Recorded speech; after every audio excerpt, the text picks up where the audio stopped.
নমস্কার বন্ধুরা, Bolero BS6-এর ইন্টারকুলারের outlet হোস যদি লিকেজ হয় বা ফেটে যায় তাহলে কি কি সমস্যা হবে এবং সেগুলোর সমাধান কি করে করব, চলো দেখে নিই। প্রথমত ইঞ্জিনের অস্বাভাবিক শব্দ, ক্লাস্টার মিটারে চেক ল্যাম্প আর গাড়িতে যে স্বাভাবিক স্পিড আমরা পাই সেই স্পিডের ইস্যু থাকবে। এই সমস্যাগুলির সমাধান হলো ইন্টারকুলারের আউটলেট হোস যদি রিপ্লেস করে দিই তাহলেই হয়ে যাবে। এরপর ইন্টারকুলার থেকে ঠান্ডা হয়ে যাওয়া এয়ার সেটা হচ্ছে থ্রোটল বডিতে যাবে।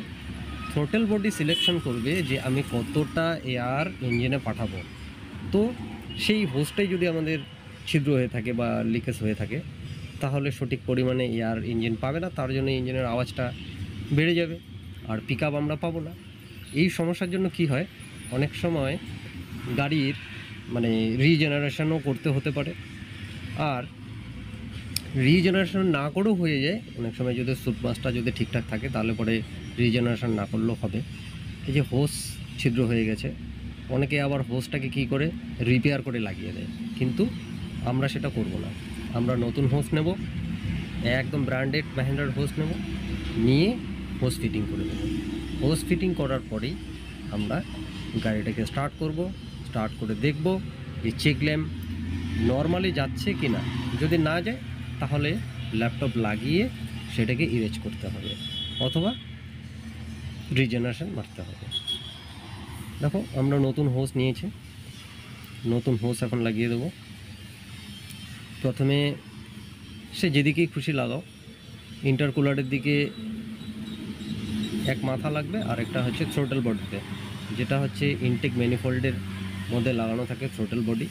থ্রোটল বডি একটা খুব ভাইটাল একটা পার্টস, যে নির্ধারণ করে যে ইঞ্জিনে আমি কতটা এয়ার পাঠাবো, আর সেটা ডিপেন্ডেন্ট হয় ড্রাইভার কতটা অ্যাক্সেলারেশন করছে তার উপরেই সে থ্রোটল যে বডি আছে সে ইঞ্জিনের মধ্যে এয়ারটাকে পাঠাবে।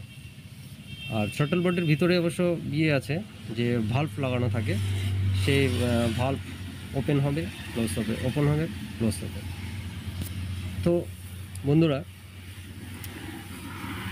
যদি ভিডিও তোমাদের ভালো লেগে থাকে তাহলে অবশ্যই তোমরা লাইক করবে, শেয়ার করবে, সাবস্ক্রাইব করবে। আরও ভালো ভালো ভিডিও নিয়ে আসবো যাতে কিছু সমস্যার সমাধানও করা যায়।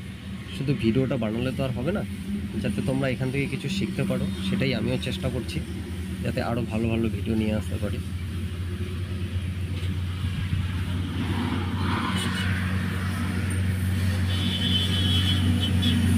ধন্যবাদ ভিডিওটি দেখার জন্য।